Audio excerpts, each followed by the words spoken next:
अस्सलाम वालेकुम नाज़रीन, पाकिस्तान टोमेटो के साथ मैं हूं शैला खान और आप देख रहे हैं कैपिटल टीवी वॉशिंगटन। महंगे पेट्रोल से सड़क की तामीर हो रही है। जी हाँ, हुकूमत पाकिस्तान पेट्रोल पर पाकिस्तानियों से 15 रोज में 86 अरब रुपए का भारी टैक्स वसूल करती है। इस वक्त पेट्रोल की कीमत अगर बात की जाए तो पाकिस्तान की पहुंच कर पाकिस्तान ये जब पहुंचता है तो फी लीटर तकरीबन उसकी कीमत हो जाती है 122 रुपए। हुकूमती ड्यूटीज और लेवीज वगैरह की मद में फी लीटर 108 रुपए, भारी रकम शामिल करके 254 रुपए लीटर में ये फरोख्त हो रहा है। इस वक्त की मैं अगर बात करूँ, पेट्रोल पर टैक्स लगा दिया गया है क्योंकि बलूचिस्तान की सड़कें बनाना है, जबकि रियल एस्टेट पर ड्यूटी खत्म कर दी गई है और ये फैसले जाहिर है कि प्रॉपर्टी टाइकून के साथ मिलकर बैठ के हुए होंगे। मजीद क्या कुछ हुआ है पाकिस्तान में, ये हम जानेंगे आसिम सिद्दीकी साहब से, जो कि एंकर और एनालिस्ट हैं, वॉशिंगटन से हमें ज्वाइन कर रहे हैं। अस्सलाम वालेकुम sir. Pakistan to America with Sheila Khan, Capital TV, Washington. वालेकुम अस्सलाम। सर, ये क्या वफाकी काबीना ने फैसला किया है कि आलमी मार्केट में जो पेट्रोल की मसनूआत है उनकी कमी, उसकी कीमतों में जो कमी हुई है वो पाकिस्तान भर के सार्फिन को मुंतकिल करने की बजाय बलूचिस्तान की जो अहम शारा है वो बनेगी और वो उसमें इस्तेमाल होगा वो पैसा, क्यों? देखिए इंशाल्लाह ये वाले सवाल मुझसे मत पूछा करें, पाकिस्तान में क्या हो रहा है, पाकिस्तान के वजीर आजम ने ये क्या कर दिया, पाकिस्तान के वजीर आजम ने हम आपको यहाँ की बता सकते हैं, लेकिन तबसरा ठीक है, बहरहाल तबसरा है। यहाँ के लोगों में एक चीज़ होती है कि ये फैसले आप होते कौन है लेने वाले हैं। आपके पास एक पार्लियामेंट है, आप वहाँ पे लेकर आए, आप अरबों रुपए कैसे, आप तो हर साल अरबों रुपए बलोचिस्तान के वडीरों को देते हैं, वो खा जाते हैं, वो ये भी खा जाएंगे। आप की मईशत कहाँ से चलती है? कराची से चलती है, क्योंकि कराची में साहिल है, कराची में पोर्ट है। आपके हजारों कंटेनर पूरे पाकिस्तान के अलावा अफगानिस्तान में भी जाते हैं। वो कहाँ से जाते हैं? वो कराची से होते हुए जाते हैं। आपने कराची की रोड की बात नहीं की। क्यों नहीं की? क्योंकि आप तासुब आदमी हैं। आपको लगता है कि अगर आप कराची में पैसे लगाएंगे तो शायद आपकी वाहवाह नहीं होगी। आपने एक ऐसे शहर में पैसे लगाने का सोचा है जहां अरबों रुपए वैसे ही डूब चुके हैं। भाई अगर आपने बलूचिस्तान में रोडें बनानी है तो उसका हासिल क्या होगा आपको? और दूसरे ये कि क्या हकीकत है कि वो वाकई अरबों रुपए लग जाएंगे? वो तो सरदार खा जाएंगे। बलूचिस्तान की तारीख यही रही है कि आप स्कूल कॉलेज जो सब बनाने के उसमें अरबों रुपए इनके मिलते हैं।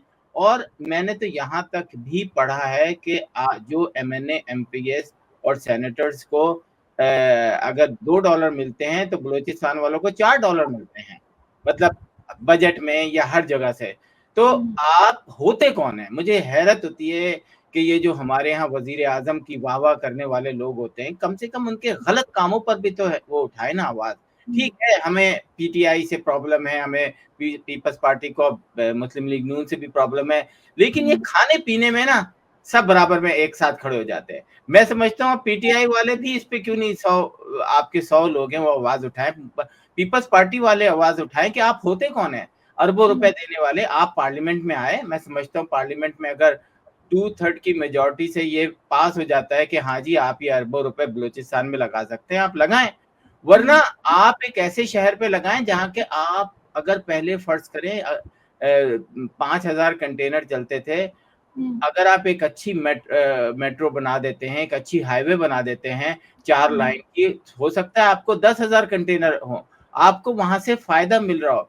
दुनिया में रोड वहां बनती हैं जहां से कुछ पैसा आपको वापस आता है। टोल रोड वहां बनती है जहां से आपको यकीन होता है कि डेली बेसिस पे आपको इतने पैसे आएंगे। लेकिन मैं फिर एक कोई बुरा अल्फाज बोलूंगा हमारे वजीर आजम के लिए कि ये अकल से पैदल है कि आपको बस रात को वही उतरती है और सुबह आप ऐलान कर देते हैं कि जनाब हम, एक तो ये बात ये कि आप जो एक सिस्टम पाकिस्तान का बना हुआ है कि पेट्रोल दुनिया में सस्ता होता है तो पाकिस्तान में भी सस्ता होता है। तो आप ये कौन है? कौन है आप? कौन है आप कि जो आप ये डिसीजन लेने के नहीं है हमने पाकिस्तानी अवाम को नहीं देना, हमने ये खाओ पीर सरदारों को पैसे देने हैं जो आपने बिल्कुल सही कहा कि ये पता भी तो नहीं है ना कि ये सारा पैसा लग जाएगा। ये हमेशा जो एक रिवायत रही है, जितना पैसा आया वो खा लिया गया तो ये उसमें चला जाएगा, उस मद में चला जाएगा। अच्छा, आपने अच्छा कहा देना है वो अवाम को देना है, फौरन देना है। अच्छा, आपने बिल्कुल सही बात की कि सब खाने पीने में सब एक होते हैं। पाकिस्तान की जो वफाकी हुकूमत, अभी आप मुझे बता रही थी कि रियल एस्टेट के जो टैक्स हैं उसमें कमी आ गई है। मतलब कौन हो आप लोग यार? यानी कारोबारी आदमी, चलो आप 200 गज के मकान पे टैक्स खत्म कर दो, 300 गज के ओ भाई ये जो हजार 5,000 10,000 गज के मकानात पर आप लोगों ने ये जो टैक्स खत्म किए हैं या कम किए हैं, तो फिर तो मैं बेशर्मी कहूंगा ना आपको कि आप बेहिस लोग होते जा रहे हो। सब बात वही आ रही है कि आपने हुकूमतों में किनको शामिल कर रखा है या अपने साथ किनको बिठा रखा है, तो वो मजबूरी आती है। जैसे पाकिस्तान की वफाकी हुकूमत के अगले माली साल का जो बजट है वो 7,25,000 अरब का खसारे का तखमीना लगाया गया है, और दूसरी तरफ हुकाम का जो एक पुरतय्युश तर्ज जिंदगी है वो भी आपने देखा है। बैरून मुल्क का सफर आपने देखा है, खुसूसी तैयारे आपने देखे हैं, जो अखबार और टेलीविजन के चैनल्स हैं उनको अरबों और सालाना के इश्तिहारात, बड़ी बड़ी लग्जरी गाड़ियां दी गई हैं, बंगले, नौकरियों। तो ये फौज जफर मौज जब इस तरह से चलेगी तो फिर आप बताइए, वो आपने बिल्कुल सही कहा कि खाने में सब एक हैं। और वैसे अगर मैं बिलावल की बात करूं या मैं अगर आपको पीपल्स पार्टी की बात करूं, तो वैसे उनके नखरे हैं कि जी हम तो हुकूमत में ही नहीं है। इन तमाम चीजों नहीं में इस तरह ये मेरा ख्याल है अब इनको लोगों को भी अकाउंटेबल करना चाहिए कि आप पीपल्स पार्टी के हैं, एमक्यूएम के हैं, जमात इस्लामी के हैं, पीटीआई के लोग हैं, अगर पाकिस्तान के अंदर एक गलत अमल हुआ है, आप सबकी आवाज क्यों नहीं निकलती? आप सब बोलें, आखिर आप इमरान खान के हक में रोजाना बोल रहे होते हैं ना, हजारों के करीब नहीं, लाखों नहीं, करोड़ों लोग उसमें इन्वॉल्व होते हैं कि जनाब आज ये हो गया कल, तो आप इन गलत कामों को क्यों नहीं, अगर आप समझते हैं कि ये गलत काम है तो आप उसको करें कि जनाब आपने अमीर लोगों को आप नवाजते चले आ रहे हैं, गरीब आदमी का पेट्रोल वो जो 10 रुपए 20 रुपए कम करने का होता है, आप बोलते हैं नहीं दूंगा, मैं नहीं दूंगा, क्यों नहीं देंगे, आप कौन है भाई? लेकिन आप कौन, हम तो सिर्फ बात कर सकते हैं ना, इसके अलावा हम कुछ और कर भी नहीं सकते, वही कर रहे हैं, ये तो बिल्कुल बात भी नहीं करते। आप अच्छा देखिए आप जर्नलिस्टों का, अच्छा मैंने आप नहीं देखा अभी तक कोई जर्नलिस्ट इस पे बात कर रहा हो जो टॉप के हैं, या अगर है तो प्लीज मुझे जरूर भेजिएगा वो क्लिप साहब कि जी ये ठीक वज़ीर आज़म ने कैसे कर लिया खुद साख्ता फैसला, अवाम के लिए क्यों नहीं सोचा। ठीक है। आसिम साहब, जैसे आप अभी कह रहे थे कि वो मुझसे अमेरिका का पूछा करें, पाकिस्तान का नहीं, तो चलो अमेरिका का भी सवाल मैं आपसे कर ही लेती हूँ। ये एम्बेसी के बाहर जो नारे लगाते हैं, वो एम्बेसी के खिलाफ भी लगाते हैं, पाकिस्तान के खिलाफ भी लगाते हैं, और बहुत से ऐसे क्या कहना चाहिए कि कुछ इंतशार भी फैलाते हैं। तो ऐसे लोगों के साथ क्या करना चाहिए सलूक? गुलदस्ते पेश करने चाहिए उनको, किसी खास पार्टी में, किसी खास किसी फंक्शन में बुला के उनका वार्म वेलकम करना चाहिए, उन्हें गुलदस्ते पेश करने चाहिए, ऐसे करना चाहिए? क्योंकि ऐसा तो हुआ है आपके यहाँ। जी बिल्कुल, ये खबर आप तक भी पहुंच गई है, ये खबर सारे फॉरेन ऑफिस में भी पहुंची हुई है, लेकिन ये बेहिस लोग कुछ भी नहीं करेंगे।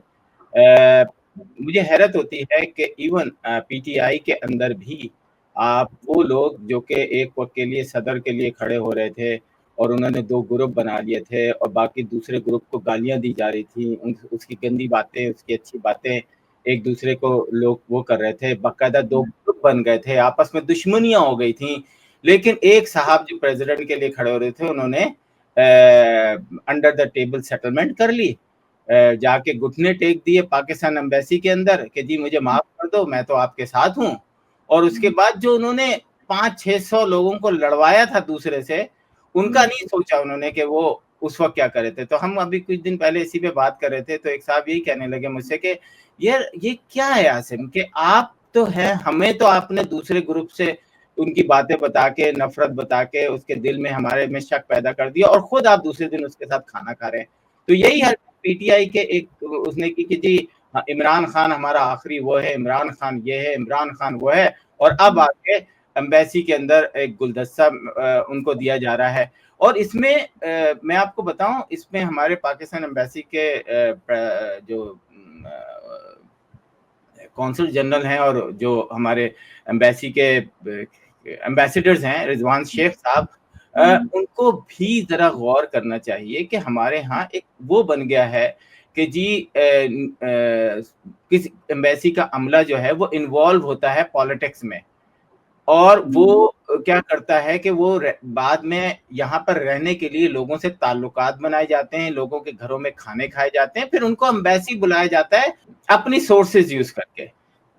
जब एम्बेसी के अपने लोग जो हैं वो अपनी पावर यूज करते हुए उन लोगों को भी बुलाते हैं एम्बेसी में, जो एम्बेसी के बाहर पाकिस्तान की एजेंसीज को मुर्दाबाद के नारे लगा रहे थे, आर्मी चीफ को फांसी दो के नारे लगा रहे थे, पाक फौज मुर्दाबाद के नारे लगा रहे थे, उनको एम्बेसी के अंदर बुला के गुलदस्ते पेश कर रहे हैं। शर्म आनी चाहिए उन तमाम स्टाफ को जिन्होंने उस शख्स को बुलाया, जिन्होंने उस शख्स को गुलदस्ता पेश किया, और यहाँ पे खत्म नहीं होती बात। आपने चले बुलाया, ठीक है, खत्म हो गई बात ना, ठीक है, हो गया। आपने उसको अपनी प्रेस रिलीज में शामिल किया, तो यकीनन कहीं ना कहीं जो है, मैं समझता हूँ रिजवान शेख साहब, आपको एक्शन लेना चाहिए कि वो शख्स एम्बेसी में घुसा कैसे, उसको गुलदस्ता क्यों पेश किया गया, और उसकी कम्युनिटी के अंदर क्या अचीवमेंट है। ये तो आप देखें कि एक शख्स को आपने गुलदस्ता पेश किया, उसकी कम्युनिटी में क्या अचीवमेंट है, क्या वो 500 लोगों को खाना खिलाता है या 500 लोगों को घरों में। तो आसिम साहब, आप क्रिटिसाइज कर रहे हैं, आपको अच्छा नहीं लगा, तो और बाकी जो वहां पर ओवरसीज है ही नहीं आपके साथ के बाकी जो लोग हैं, क्या उन लोगों ने भी इसी तरह का कोई एहतजाज किया? बेहिस बेशरम, क्योंकि उनको भी पता है कि इस शख्स की क्या अहमियत है, इस शख्स की कम्युनिटी में क्या अहमियत है, इनको पता है, लेकिन क्या है कि नहीं यार वो फिर देखो ऐसा। ओ भाई हेलो, एक गंदा आदमी जो कि अपनी पार्टी छोड़कर, जो कि पिछले कई सालों से दूसरों को गलत राह पे, बकौल उनके गलत राह पे लगाकर और अपनी पार्टी चेंज करके, उसे लोटा कहते हैं ना, आप लोटा बन गए हो। अगर आपके ब्रिगेडियर कर्नल रिटायर्ड जानने वाले हैं आपके खानदान पे, तो लानत है उनकी शक्ल पर कि वो आपकी माफी दिलवा के आपको एयरपोर्ट, आपको एम्बेसी के अंदर दाखिल करवा रहे हैं। ऐसे तमाम लोगों को देखें, मैं ये नहीं कहता कि आप उनको सजा दें, ये करें, कम से कम आप फूल का गुलदस्ता तो पेश नहीं करें। कल तो मैं और आप भी यही सोचेंगे कि लगाओ पाकिस्तान की ऐसी की तैसी, करो एजेंसियों को, कल परसों तो माफी मिली जानी है, यूं करके माफी मांगेंगे, एक प्रेस कॉन्फ्रेंस करेंगे, ठक से माफी। ये गलत रवैया ओवरसीज पाकिस्तानियों का कि आप उनको खड़े खड़े माफी दे देते हैं और दूसरा शख्स जो उसकी अचीवमेंट होती है उसको आप एम्बेसी तक बुलाते नहीं। अच्छा, हम तो यही समझ रहे थे कि पाकिस्तान में कुछ ऐसा होता है, लेकिन आज आपने बताया कि वहां पर भी, अमेरिका में भी कुछ ऐसा ही हो जाता है। बिल्कुल ऐसे ही होता है, मजबूरी है यहाँ पे भी अच्छा, बड़े। चाइना और अमेरिका की नई तिजारती जंग शुरू हो चुकी है, तो पाकिस्तान के पास ऑप्शन क्या है? कुछ देखिए फायदा होगा, पाकिस्तान अभी नुकसान होगा या नुकसान ज्यादा हो नहीं, जाएगा? मेरा नहीं ख्याल है कि पाकिस्तान को नुकसान होगा, पाकिस्तान को फायदा ही होगा। चाइना की चीजें, आपको ब्रांडेड चीजें पहनने का मौका मिलेगा कम कीमतों में। जो यहाँ पे 5,000 के पर्स मिलते थे, शायद आप लोगों को जो है वो बहुत सस्ते हो जाएंगे, बहुत सस्ते हो जाए। चाइना और अमेरिका की वार अभी तक जो यहाँ पर लोगों का एक जो तजिया कर रहे हैं, वो अरबों रुपए की, अरबों डॉलर की कहानी है, जो कि एक दूसरे के साथ आप देखें कि 90 दिन पूरी दुनिया में 90 दिन के लिए टैरिफ को खत्म कर दिया गया, अभी आगे कर दिया गया, लेकिन चाइना के साथ नहीं किया। चाइना के साथ क्या मुज़ाकरात चल रहे हैं, अभी तक वो सारी चीजें वैसे ही हैं, कोई ऐसा हमने नहीं देखा कि कोई चीज में कोई गड़बड़ हुई है अमेरिका के अंदर। तो मेरा ख्याल है ये अंदरूनी गेम है, कुछ चल रहे हैं, अभी उस पर मैं तबसरा नहीं कर सकता, क्योंकि जी ये नूरा कुश्ती टाइप कोई चीज तो नहीं है। इसमें कुछ लोग ये भी कह रहे हैं कि ये नूरा कुश्ती है एक तरह से, अपने जो कर्जे हैं वो माफ कराने या वो कर्जे डिवाइड करने पूरी दुनिया पे। तो शायद पूरी दुनिया को थोड़ा बहुत नुकसान हो, लेकिन इन मुल्कों को नहीं होगा नुकसान। तो लेकिन पाकिस्तान एक थर्ड वर्ल्ड कंट्री है, एक ऐसा मुल्क नहीं है जो कि बहुत सारी ऐसी चीजें बनाता है, पूरी दुनिया में एक्सपोर्ट करता है। तो पाकिस्तान की इंपोर्ट ही जो है वो आपको पता है कोई ऐसी बड़ी वो नहीं है। ज्यादातर जो बैरून पाकिस्तान जो ओवरसीज पाकिस्तानी वो पैसे भेजते हैं, वो एक बहुत बड़ी तादाद में अरबों डॉलर आते हैं, लेकिन वो एक्सपोर्ट बहुत कोई ऐसी चीजें नहीं करते, लेकिन शायद अपनी एक्सपोर्ट वो बढ़ाएं, क्योंकि ये जो एक गेम खेला जा रहा है अंडर द टेबल, उस पर मैं मेरे ख्याल है नेक्स्ट प्रोग्राम में आपको सही बता सकूंगा, क्योंकि कुछ चीजें हवा में बहुत ज्यादा यहाँ पे लोग डिस्कस भी कर रहे हैं, और मैं कब इस वक्त उन पर पर्दा नहीं उठा सकता, क्योंकि आपको पता है कि अमेरिका के कानून जो हैं वो उस तरह के नहीं है कि यहाँ पे माफी मिल जाए। पाकिस्तान में तो आप माफी मिलने बहुत आसान है, तो यहाँ लेकिन मेरा अपना जो तजिए है, कहीं ना कहीं पाकिस्तान याद आ जाता है। हाँ, पाकिस्तान देखें पाकिस्तान में हम पैदा हुए हैं, पाकिस्तान के साथ एक रिश्ता है, और हमें उस वक्त दुख होता है कि जब अमेरिका में बैठ के लोग पाकिस्तान के खिलाफ साजिश करते हैं, और वो पाकिस्तानी होते हैं, वो आज इसको अच्छा कह रहे होते हैं, कल किसी को बुरा कह रहे होते हैं। यार अगर आपने आज किसी को अच्छा कह दिया है तो उसको कल आप बुरा किस मुंह से कह रहे हो? आप खामोशी से बैठ जाओ ना। आपको जेब नहीं देता कि कल आप जिसको बुरा कह रहे हो, आपको पता चल गया कि उसने वही उतर गई है तो वो अच्छा हो गया। आप थोड़े दिनों तक खामोशी तो रहो ना, लेकिन ये जो लोटागिरी पाकिस्तान की है ना, ये बड़ी मनहूस किस्म की है, और इसने पूरी दुनिया में जो है ना वो पाकिस्तान को बदनाम किया है। और हमारी कोशिश ये होती है, हम भी रोजाना पाकिस्तान के ऐसे पाकिस्तानियों की खबरें दे सकते हैं जिन्होंने यहाँ अमेरिका, यूरोप और जगहों पे ऐसी गलत हरकतें की हों, लेकिन हम नहीं करते कि नहीं, दुनिया में कानून है, हर जगह इस तरह के हादसात होते हैं। इसका मतलब ये नहीं है कि हम सिर्फ पाकिस्तानियों को टारगेट करें, दुनिया की हर नेशन यहाँ पे वो करती है। तो ठीक है। असल में बिलावल भुट्टो की शहबाज हुकूमत गिराने की धमकी दी है उन्होंने, तो ये कोई नतीजा निकलेगा या फिर ऐसे ही चल रहा है? नहीं, ये सारी धमकी अंदर से सब एक ही हैं।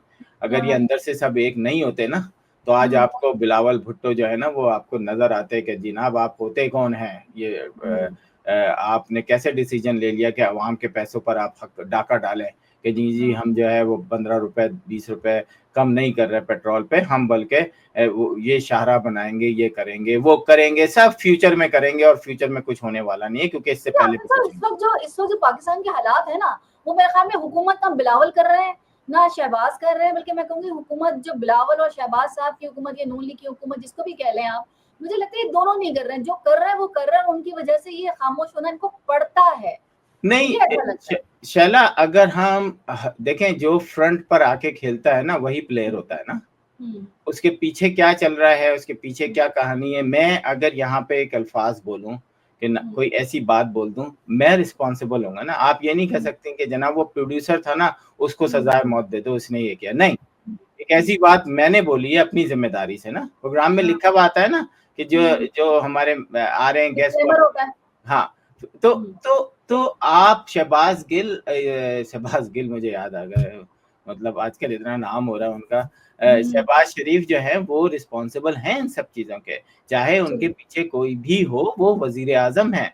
बिलावल भुट्टो जो है वो एक ऐसी पार्टी के चेयरमैन है जिनको 16 साल तो सिंध में हुकूमत करते हो गई है, और उससे पहले सारी जिंदगी उनकी फैमिली हुकूमत करती आई है। तो उन्होंने जी बल्कि की ही उन्होंने, बल्कि हमारे कल एक प्रोग्राम में था कि जनाब रिपब्लिकन तो पाकिस्तानियों को इसलिए मुंह नहीं लगाते कि वो कहते हैं ये वोट ही नहीं देते, और डेमोक्रेट जो हैं उन्होंने पाकिस्तानियों को पीपल्स पार्टी समझ रखा है, ये तो वोट ही हमें देंगे। तो अब तो इस किस्म की बातें होने लगी हैं। सही। अच्छा, फिर भाई ये भी मुझे बताएं ना कि ये भी फिर मुझे समझ में नहीं आ रहा कि पीपल्स पार्टी केनाल्स की जो है उसकी हिमायत में है, ये मुखालफत में है। वो तो कह रही है आपने साइन ही नहीं किए, आपने जो मिनट्स है वो भी गलत है, ऐसी कोई मतलब कोई बैठक हुई ही नहीं है। बार्गेनिंग है, वो उन्होंने दे दिए होंगे 4 नुकाती 6 नुकाती के जनाब ये हमारी बातें मान लें आप, तो फिर बना लें। अभी वॉशिंगटन में मैंने सुना था कि एम्बेसी के बाहर कोई प्रोटेस्ट होने जा रहा है या हो गया है, मुझे नहीं पता। वो 10-20 लोग आके चीखते चिल्लाते हैं और उसके बाद चले जाते हैं। मुझे नहीं पता उसका मकसद क्या होता है, लेकिन लाजिम बात है इसके पीछे कोई ना कोई तो काम कर रहा होता है ना। सर वो केनाल के लिए कर रहे हैं या कनाल के लिए कर रहे हैं जी। तो ये भी एक गेम है। देखें, अगर आप बैठे, हमारे यहाँ मुसीबत ही यही है ना कि हम पार्लियामेंट में डिस्कशन क्यों नहीं करते, हम कनाल को कौन दे रहा है, कोई भी तो नहीं करने दे रहा। नहीं तो आप वजीर ये अपने बिलावल भुट्टो उठे पार्लियामेंट में और बोले कि आज जनाब मुझे चेयरमैन साहब मुझे बताइए कि मुझे वो सबूत दें कि उससे सिंध और को फायदा होगा या पंजाब को फायदा होगा, नुकसान किसी को नहीं होगा। आज इस बात को आप लेकर आए, चाहे एजेंडे में हो या नहीं हो, लेकिन नहीं करेंगे, वो नहीं करेंगे। सर दूसरा जवाब ये आएगा कि भाई आप अपने अब्बा से पूछिए, सदर तो वो थे, साइन तो उन्होंने कर दिए, ये पहले आप काम करते, ये पहले वो कहते हैं कि कानून में कहाँ लिखा है कि अब्बा की बात मान ली जाए। शर्जील मेमन साहब कहते हैं कानून में कहाँ लिखा है कि आप अब्बा की बात माने, अब्बा की ना माने लेकिन सदर की बात मान ले। फिर सदर जी नहीं तो मानते हैं उनकी भी, उन्होंने कहा है कि कानून में कहाँ लिखा है कि आप सदर की बात भी मान लें। यहाँ तो लोग अदालत की बात नहीं मानते, आप सदर की बात कर रहे हैं। हिम्मत होनी चाहिए। हमारे यहाँ एक सुने हमारे यहाँ एक एक्स सदर है जो कि आजकल अमेरिका आए हुए हैं और वो रोते भीगते रहते हैं, मुख्तलिफ चैनल पे भी जाके झूठ बोलते हैं। तो यहाँ किसी ने एक सवाल कर लिया उनसे कि सर ये बताएं कि आप तो सदर थे, तो आपने ये सारा आपकी के नीचे होता रहा है, तो आपने इस पे क्यों नहीं बोला? तो कहते हैं जी देखिए पाकिस्तान में जो सदर होता है ना वो जी डमी होता है, वो कुछ नहीं कर सकता। वो मैं कहता तो फिर आपने ये जॉब छोड़ क्यों नहीं दी? तो उनकी शक्ल सर ये तो चीफ जस्टिस जो वहां पे टहल रहे हैं अमेरिका में, जहां वहां पर जिनकी वजह से सारा कुछ हुआ है, जिन्होंने बैट ले लिया, वो कह रहा है काजी फाइज ईसा ने कहा कि भाई मेरा कोई कसूर नहीं था, कहीं ऑर्डर कहीं और से आते हैं वो मैंने इम्प्लीमेंटेशन कर दी। पता नहीं, ये वाला मैंने सुना नहीं है, मैं सुनूंगा तो मैं। वो आप कौन से चीफ बताइएगा जस्टिस हैं? वो चीफ जस्टिस कौन से हैं जो जो अमेरिका हमारे है? जो अभी हमारा काजी फाइज ईसा, काजी फायद साहब अमेरिका है? अच्छा, मुझे नहीं पता। वेरी गुड, हाँ वो वहीं पे कहीं पर खुशखबरी उनको दी इन्होंने आपने। इंटरव्यू दिया पता नहीं और चलता उन्होंने जना उनसे पूछा पता नहीं चलता जनाब के कौन आया कौन गया। सोशल मीडिया जो है वो इतना वो हो गया, लेकिन शुक्रिया आपके बताने का। मैं फाइंड आउट करूंगा, फिर अगले शो में इस ये पर खबर डिस्कस मुझे करेंगे। खबर मिली थी, मैं बिल्कुल आपको बिल्कुल सेंड करूंगी जी। कि उन्होंने कहा कि जी मैं क्या कर सकता हूँ आपसे, वहां तो जिसकी चलती है वो चलती है, हमारे पास तो फैसले हुए हुए आते थे उसको मैं करता, इसमें मेरा कोई कसूर नहीं है क्योंकि तहरीक इंसाफ वाले मुझसे नाराज है। तो ये वाली बात होती है। अच्छा ये बताएं केनाज बनेगी नहीं बनेगी, ये तो बता दें। बन जाएगी। काला डैम बन गया था? है काला डैम बन गया? ये उसी नहीं तरह का पार्ट 2 है। अच्छा चले कराची पे आ जाते, कराची पे आते। कराची में 20 साल से एक बूंद पानी आपको नहीं मिलेगा, ना हमें मिला ना किसी को मिलेगा। अच्छा थोड़े दिन के बाद ये मरम्मत का काम जो है ना वो शुरू होता है, पानी बंद कर दिया जाता है, लेकिन टैंकर्स माफिया को ये जो पानी है ये जरूर मिल जाता है।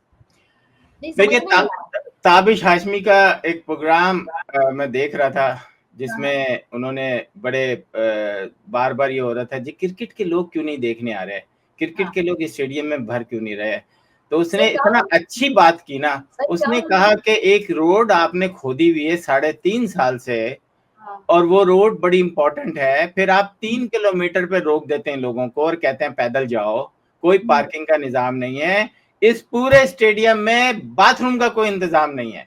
हम्म, तो मुझे तो बड़ी हैरत हुई कि हम्म, पूरे स्टेडियम में बाथरूम। शेम ऑन यू यार, मतलब हम्म, आईसीसी जो है या जो पाकिस्तान की जो भी वो सेठी साहब बड़े हुए हैं, हम्म, यार आप लोग इंसान हो क्या हो? हम्म, मतलब वाकई, अगर ये वाकई हकीकत है, ताबिश हाँ। या तो ताबिश आदमी को अंदर करो, उसको लाखों नहीं करोड़ों लोग देखते हैं अब। हो गया और ढेरों फेक न्यूज चल रही है, मैं क्या करूं, मैंने भी तो नहीं, एक दो तो देखी। बाथरूम नहीं है, और आपने सिंध गवर्नमेंट को सलाम है, 3.5 साल से रोड बनाए जा रहे हो, शर्म नहीं आती तुम लोगों को? यस, अब आते हैं पानी के टैंकर पे। हम्म, हमारे यहाँ जो आपके बड़े इलाके हैं, जिसे आप कहते हैं phase 1, phase 2, phase 3, phase 4, phase 5, phase 6, phase 7, वहां पानी की लाइन ही नहीं है, हम्म, वहां कंटेनर चलते हैं। हम्म, एक साबिक डीआईजी ट्रैफिक हम्म, का ये पूरा माफिया है टैंकर्स का। ये हम्म, मुझे आपने लास्ट टाइम हमने प्रोग्राम किया था तो जमात इस्लामी के वो साहब हैं, उन्होंने हमें बताया, जो कराची में रहते हैं, हाँ, नहीं पता था। तो जब इस किस्म के माफिया आपके गवर्नमेंट में बैठे होंगे, तो मैं और आप कैसे रोक सकते हैं? एक आम आदमी सिर्फ रो सकता है, इसके अलावा और कुछ नहीं कर सकता। कि कराची में नलकों का पानी जो है वो टैंकर्स को मिलता है। टैंकर्स को मिलते हैं, और हम्म, टैंकर माफिया इतना स्ट्रांग है कि हम्म, आप उसको कुछ नहीं कर सकते। वो बेचारे वो एमक्यूएम वाले भी वो क्या करें, ना वो एहतजाज कर सकते हैं, ना उनको कोई वो है, ना वो बोल सकते हैं। जमात वो क्यों नहीं बोल इस्लामी है, सकते, वो वो भी इंसान है। वक्त की मुनासबत से इक्का दुक्का फलस्तीन पे तो उनकी ऐसी तकरीर होती है, देख के दिल दहल जाता है, लेकिन कराची पे करते हुए उनकी जान निकलती है। यस, हमने देखा है, गाए बगाए वो करते नजर आते हैं। निकाले ना ये जुलूस कराची पर कि तुम कराची वालों के साथ इतने जुल्म क्यों कर रहे हो। नहीं निकालेगी जमात इस्लामी, नहीं निकालेगी एमक्यूएम, नहीं निकालेगी पीपल्स पार्टी, नहीं निकालेगी मुस्लिम लीग। क्यों नहीं निकालेगी? इसलिए कि इनके मफादात कहीं ना कहीं जो है कम्प्रोमाइज हुए हैं। ये बात आपने बिल्कुल सही कि जब आपके मफादात हो तो फिर आप फिर जायज बात नहीं कह सकते, क्योंकि आप तो किसी और तरीके से काम कर रहे हैं ना, और तरीके से काम हो रही है। आप बिल्कुल सही कह रहे हैं। तहरीक इंसाफ की छोटी सी मैं आपको बताऊं, वैसे तो खासा टाइम हो गया, जो एक अमरकोट में एक उनको कामयाबी मिली थी, वो थे लालचंद मल्ली। उसके बाद जो आपको पता है रातों रात जो होता है, और उसके बाद वही हुआ जो कि हुआ, उसके बाद पीपल्स पार्टी के जीत गए। और आप भी बिल्कुल सही कह रहे हैं कि जब इतने अरसे से है और इसी तरीके से आना है, तो कम से कम हुकूमत में रहते हुए आप कम से कम आप कराची से लेके या पूरा सिंध आप देखें। कराची में तो मैं कहती हूँ बहुत अच्छा, वैसे बहुत बुरा है, लेकिन कराची में अगर आप देखेंगे तो आपको लगेगा हम जन्नत में आ गए। अगर आप नवाबशाह निकल जाए, अगर आप सक्खर निकल जाए, अगर आप लाड़काना निकल जाए, अगर आप दादू निकल जाए, तो आपको वहां पर जिस तरह की लोड शेडिंग मिलेगी, जिस तरह के वहां पर रोड मिलेंगे, आप कह नहीं सकते कि आप इस सदी में रह रहे हैं, आप कहेंगे कि आप किसी पत्थर के ज़माने में रह रहे हैं। और ये सही कहा आपने कि इस वक़्त पीपल्स पार्टी की हुकूमत होने के बावजूद वो कुछ नहीं कर सकी, बिलावल कुछ नहीं कर सके, अपने अब्बा को नहीं मना सके, या कुछ लोगों के लिए काम तो कर दो, और फिर भी भुट्टो ज़िंदा। ये भी लेकिन बड़ा शैला, दुःख की बात अभी आप मैंने कुछ वो देखी जो फ़ोन से नकल हो रही है वहाँ पर। जी, जिस दबा के हिसाब हो से रही है, नकल हो रही है, बिल्कुल। और मैं मतलब हैरत हो गई कि मुझे अच्छी तरह याद है कि मैट्रिक तक तो हमें कॉन्सेप्ट ही नहीं पता था कराची के अंदर कि नकल क्या होता है ना।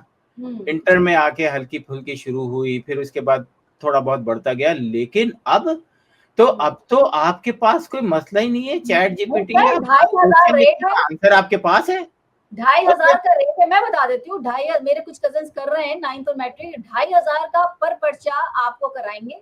अगर आप में हिम्मत नहीं सबके सामने करने की तो आपको अलग भी बिठाएँगे। मैं सोच रही थी कि हमने क्यों ना की, हम इस दौर में क्यों ना अच्छा पैदा ही नहीं हुए। है, क्योंकि आपको बोलना भी आता है, आप पढ़ी लिखी भी हैं, और ये जितने भी नकल कर रहे हैं ना, कोई बात नहीं, हाँ, ये कमिश्नर, डिप्टी कमिश्नर बन सब के, लगेंगे, हाँ, हवलदार बन के, एसएचओ हाँ, बन के आप ही के सर पे नाचेंगे, फिक्र नहीं करें, हम तो अमेरिका में महफूज हैं। आप खैर। महसूस लेकिन ये रेट मुकर्रर है और ये सब बैठ के कराते हैं। कुछ बच्चों ने तो ये भी बताया कि जी हमें छोड़ के चले जाते हैं, अब कहाँ जाते हैं कुछ नहीं पता, पानी माँगो तो नहीं मिलता। कुछ सेंटर्स पे तो ये भी हुआ है, बल्कि मुझे तो लगता है कि एक प्रोग्राम ही हो जाए तो बड़ा अच्छा है कि कुछ सेंटर्स पे ये भी है कि बच्चों को अंदर जाने की इजाज़त नहीं गई। 9 बजे का पेपर शुरू होना था, 10:30 बज गए, बच्चों को अंदर आने की इजाज़त नहीं थी, सिर्फ़ ये था कि हम चेकिंग कर रहे हैं इस नाम पे। कुछ जगह पर ये भी हुआ है कि जी पेपर बँट गए हैं, लेकिन उसके बाद वो जो एग्जामिनर है वो नहीं आया हुआ है, बाकी कोई चीज़ नहीं पहुँची है वहाँ पर, और ख़वातीन रुल रही है कि जी हमारे बच्चों को पता ही नहीं चल रहा है, ना आने दे रहे नहीं, हैं, ना पेपर करने इस दे रहे पे कराची के लोगों का भी, चाहे वो किसी भी ज़बान बोलते हैं, लेकिन लाज़िम बात है, ये किसी एक ज़बान बोलने के साथ ज़ुल्म नहीं हो रहा हैं। है। नहीं, हाँ, ये बिल्कुल। तमाम का तमाम, आपने कराची के अंदर जितनी ज़बानें बोलने वाले लोग रहते हैं, उनका फ्यूचर आप तबाह कर रहे हैं। उनको एक आदत डलवा रहे हैं आप कि आप नकल करके पास हो जाएँ, आपको पढ़ने की ज़रूरत नहीं है। अगर मुझे बताएँ ना, अगर 40,000, 50,000 जितने भी लोग हैं, हाँ, आप नहीं हैं, आप सोशल मीडिया पे डालो। सोशल हुँ, मीडिया पे इतना भर दो कि इन हाँ। बगैरतों को थोड़ी-सी तो अकल आए, दुनिया देखे कि ना जनाब, अब हम ये आप कर क्या रहे हैं, ये हुक्मरान कर क्या रहे हैं? लेकिन तो सर हम भी हम थोड़े-से ढीले ही हैं। लेकिन सर हम हम ये नहीं कह सकते ना कि सिर्फ़ कराची में हो रहा है, या अब दादू बतीन लाड़काना सब तो जगह हो रहा वहाँ है, पे आप तो ही नहीं बहुत दिखती आ देखिए, रही। वहाँ पे तो जब हम थे वहाँ उस वक़्त भी होती थी। हाँ, और आपको पता है कि जो लेवल हम हमेशा कहते थे कि पंजाब की जो स्टडीज़ है वो बहुत अच्छी हैं। पंजाब हुँ, का पढ़ा हुआ लड़का जो है या लड़की जो है वो बहुत हुँ, काबिल होते हैं, ठीक है? अब हुँ, सिंध के लोग कहते थे कराची में का जो पढ़ा रखा लड़का है ना वो बहुत अच्छा है। तो हुँ, क्योंकि सिंध का क्या लेवल था, और अब वही लेवल जो सिंध का लड़काना में था, वही आपने हुँ, कराची का कर दिया है। तो अब ठीक है, अब बिल्कुल। क्या किया जाए, जब आप इस पे सोच ही नहीं रहे, जब शर्जील मेमन और इन जैसे लोग आपके हुक्मरान होंगे, फिर अल्लाह ही हाफ़िज़ है आपका जी। ठीक है। सर हुकूमत को इस धोखे में वैसे आना नहीं चाहिए ना कि मईशत बेहतर हो रही है, सियासी मसाइल खुद-ब-खुद तो हल नहीं हो जाएँगे ना। तो पहले अगर सियासी मसाइल हल नहीं तो करें, आपको साथ-साथ क्या हुकूमत सच-सच सब को बता बताएँ। दें? आपको सच-सच सब बता दें ताकि वो 2 दिन में गवर्नमेंट ही निकल जाए। मतलब कैसी बातें कर रही हैं आप? सर इतनी कमज़ोर अगर है कि इतना उसको बताने पे ही इतना हुकूमत नहीं, निकल जाए नहीं, तो फिर इतना तो बात की ट्रम्प भी क्या नहीं है? बताता ना, सच-सच तो कोई भी नहीं बताता। हुँ, सच तो तुर्की भी नहीं बताता, आपको मलेशिया भी नहीं बताता, इंडोनेशिया भी नहीं बताता। मुझे हाँ, बताएँ कि पूरे 57 इस्लामी ममालिकत में कहीं अगर किसी मुल्क में ज़ुल्म हो रहा है तो कौन उठता है? सिर्फ़ हुँ, पाकिस्तानियों का जज़्बा ईमान ऐसा होता है, और वो एक है हुँ, हमारे कैसर राजा साहब, वो हुँ, दूसरों को उकसा रहे होते हैं कि जाओ, जाओ, जाओ फ़िलिस्तीन जाओ। वो पता चला कि उनका अपना पासपोर्ट जो है वो नीदरलैंड का है। मतलब तो हुँ, तुम क्यों नहीं गए अभी तक? तो अब वो कहते हैं कि मैं चला गया तो मैं क्या करूँगा? यस, क्वेश्चन यही है। ये बड़ी गेम है, इसमें हुक्मरानों को आना चाहिए, उसमें हुँ, मुल्कों के हुक्मरान आएँ, वो हुँ। फैसला करते हैं। मैं और आप सिर्फ़ दुआ कर सकते हैं कि अल्लाह ताला मज़लूमों के साथ होने वाले मज़ालिम को ख़त्म करे, चाहे वो कहीं पर भी हो रहे हों। अच्छा मुझे लेकिन एक सवाल का जवाब बल्कि आखिर में कहूँगी, आखिरी सवाल आपसे पूछ लेती हूँ। फ़र्ज़ कीजिए कि कुछ ही हालात में, क्योंकि मुँह लिख तो कोई भी नहीं मानती इस बात को, लेकिन आपने देखा पाकिस्तान की जो हिस्ट्री है वो कुछ अनप्रेडिक्टेबल है, कुछ भी हो जाता है। ज़रदारी साहब जेल में भी थे, नवाज़ शरीफ बाहर भी चले गए थे, इमरान खान अभी भी जेल में है, कुछ पता नहीं चलता। लेकिन अगर यही तमाम हालात जिस तरीके से एस्टेब्लिशमेंट जो है अभी तो नून लीग के फ़ेवर में, इमरान खान के अगेंस्ट है, ये अगर कुछ पलटा खाती है तो कि जितनी मार नून लीग इमरान खान को पड़ी है या पीपल्स पार्टी को भी पड़ चुकी है, इवन कि एमकेएम को भी पड़ चुकी है मार, नून लीग ये बर्दाश्त कर लेगी? मैं सिर्फ इतना सा पूछ रही हूँ। देखिए नून लीग दोनों बर्दाश्त कर नहीं, लेगी? कुछ भी नहीं होने वाला, ये आपका एक परसेप्शन है। नहीं, मैं बात कह रही हूँ, मैं वैसे आप इसको एनालिसिस सोचे कर भी रही हूँ। नहीं, क्योंकि इसके बाद सिर्फ जो है ना माशाल्लाह लग सकता है, क्योंकि पाकिस्तान में कोई भी ऐसी चीज नहीं है जो कोई और फिर इस अभी तरह क्या की लग रहा है हुकूमत आपको? चला सके। अभी क्या लग हाँ, रहा है? अभी नहीं नहीं वो समझ फिर खुल के लगेगा ना, फिर आपको वो सारी चीजें देखें, इमरान खान को लेकर आए थे कि जनाब ये हुकूमत सही करेंगे, थोड़े अरसे बाद उनको एहसास हुआ कि यार ये तो कुछ गड़बड़ होने जा रही है। इमरान खान ने कुछ ऐसे फैसले कर दिए जो उनके वो नहीं थे, फैज जमी साहब के, जनरल फैज साहब के। जनरल फैज साहब आर्मी के अंदर एक कू लेकर आ रहे थे, एक साइलेंट कू था, उस पे हजारों लोग जो हैं वो उनको प्रॉब्लम हुई, सैकड़ों लोग गिरफ्तार हुए, सैकड़ों लोगों का कोर्ट मार्शल सर हुआ। अब वो एस्टैब्लिशमेंट साथ दे रही हाँ, है मैं नहीं वही है? बता रहा हूँ ना, अभी मैं वही बता रहा हूँ ना कि पाकिस्तान एक सिक्योरिटी स्टेट है, पाकिस्तान को दूसरे मुल्कों से खतरा है, तो आपको गवर्नमेंट इसी तरीके की ही मिलेगी, लेकिन कम से कम आप अपना किरदार तो अदा करें एज ए पाकिस्तानी। आप ये तो बताएं कि ये नकल करना बुरी बात है, ये तो बता सकते हैं ना। गवर्नमेंट ऑफ आपने बच्चों को बताया नकल करना वज़ीर बुरी आज़म बात को है? कहें कि जनाब ये जो 10-20 डॉलर आप पेट्रोल में आपको कम करते हैं, ये पूरे पाकिस्तान का राइट है कि आप उसको कम करें। ये आप जैसे ही डिसीजन नहीं ले सकते कि आप जो है वो कल को मुझे एक बात बताएं कि हाँ। अमेरिका में जो है वो $1 महंगा हो जाता है और वो कहते हैं जी हमारी इकोनॉमी खराब हो रही है, तो लोग तो छोड़ेंगे नहीं उनको, बोलेंगे हेलो ये हमारे पैसे हैं, तुम कौन होते हो?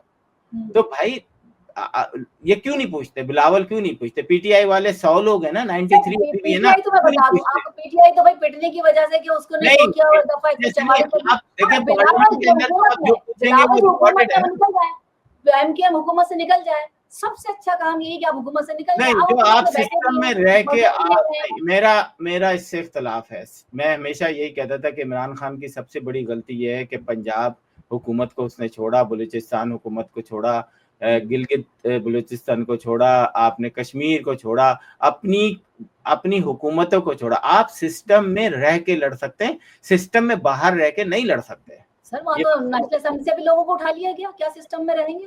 हाँ, जो भी है, आप जो देखें, ये सारे काम के लिए घर पे भी हुए। ओ भाई आप मतलब आप, मुझे हैरत होती है, आपको क्यों हैरत होती है? आप तो कराची की हैं, ये सब कुछ कराची के अंदर इससे 100 गुना ज्यादा हुआ है, इनके साथ तो कुछ भी नहीं हुआ, ये आपको भी पता है, आप रह चुकी हैं और आप देख चुकी हैं। लेकिन एमकेएम को तो हमें कुछ चीजों का अंदाजा था ना कि जब आपकी अपनी अवामी सेफ ना रह सके, उस तरह के मसाइल आए, वो हमने भी अपनी आंखों से देखे और एक नहीं, वक्त तो आया मैं वही कह रहा हूँ ना कि आप भाई ये नहीं होना इतने चाहिए। हाँ, जो जिन्होंने किया वो तो बाहर भाग गए, सही बात है। बेचारे इनोसेंट लोग फंसे ना, तो आज इनोसेंट देखें, यही तो कहते हैं, हमारे अम्मी कहती थी ना, बेटा बाहर ऐसे बच्चों के साथ ना बैठो जिनका किरदार अच्छा नहीं है, जो गड़बड़ करते हैं, जो ये हैं। क्यों कहती थी वो? यही कहती थी ना कि तुम उनके साथ बैठोगे, तुम तो कुछ नहीं कर रहे, लेकिन सही, चलें। ठीक है, चलिए जी, तो इसमें लास्ट कमेंट कर दीजिए। बस लास्ट कमेंट यही कहूंगा, पाकिस्तान एम्बेसी से, वाशिंगटन से गुजारिश है कि आप जब इस किस्म के लोग लेकर आएंगे, और प्लीज अगर आपको लगता है कि वो बहुत अजीम शख्सियत हैं, तो हमें फ़ोन करके बता दें कि उन्होंने कौन सी ऐसी पिछले 20 साल में अजमत वाली बात कर दी है कि हमें उनको सलाम करना चाहिए और सितारा इम्तियाज़ देना चाहिए। तो सवाए इंतशार फैलाने के कुछ नहीं किया है। तो बराए मेहरबानी ज़रा ख्याल रखें और अपने स्टाफ पे नज़र रखें, क्योंकि ये अपनी 3 साला 4 साला जॉब के बाद जो भी है वो अमेरिका में रहना चाहते हैं और उससे वो ताल्लुकात बनाते हैं, और उस दौरान जो है इन लोगों को बाकायदा एकोमोडेट करते हैं, इन लोगों को बुलाते हैं, इन लोगों को दिखाते हैं और प्रेस रिलीज में शामिल करते हैं। आई फील सो बैड कि जब मैंने प्रेस रिलीज में ऐसे गंदे आदमी को देखा जो कि पाकिस्तान की माँ बहन कर रहा था, पाकिस्तान की एजेंसियों को बुरा कह रहा था, आपने उसको प्रेस रिलीज में शामिल किया। Shame on you. Pakistan embassy ये हरकत करने से पहले 10 दफ़ा सोचा करें कि इस शख्स का किरदार क्या है। ये पाकिस्तान एम्बेसी के अंदर जब आप किसी को प्रेस रिलीज में शामिल करते हैं तो इसका मतलब है कि आप उसको कुछ समझते हैं। तो बिहाइंड द सीन फ़ायदे लेने बंद करें और अपना काम करें। पाकिस्तान की सरबुलंदी, पाकिस्तान के जो काम है, जो आपको काम दिया गया है, उस काम पे तवज्जो दें। Thank you. अपने नाज़रीन से कहूँगी कि सोशल मीडिया प्लेटफ़ॉर्म पर कैपिटल टीवी वॉशिंगटन की फेसबुक पेज को लाइक कीजिए, यूट्यूब चैनल को सब्सक्राइब कीजिए और कैपिटल टीवी वॉशिंगटन की जो एप्लीकेशन है उसे ज़रूर इंस्टॉल कीजिए, ताकि दुनिया में आप किसी भी जगह हो हमारे प्रोग्राम्स को, जो कि लाइव प्रोग्राम्स हैं, उन शोज़ को और प्रोग्राम्स को देख सकें। ज़िंदगी ने वफ़ा की तो इंशाअल्लाह फिर आपसे मुलाकात होगी, तब तक के लिए आसिम सिद्दीकी साहब को और शैला खान को दीजिए इजाज़त। फ़ी अमान अल्लाह। बहस होगी पाकिस्तान और अमेरिका से जुड़े इश्यूज पर, शामिल होंगी नेशनल और इंटरनेशनल खबरें, बात होगी दुनिया के बदलते हालात और बदलती सियासत पर, बनेंगी सेलिब्रिटीज इस प्रोग्राम का हिस्सा और दिए जाएंगे जवाबात अहम सवालों के। Program Pakistan to America with Shaila Khan, Capital TV Washington.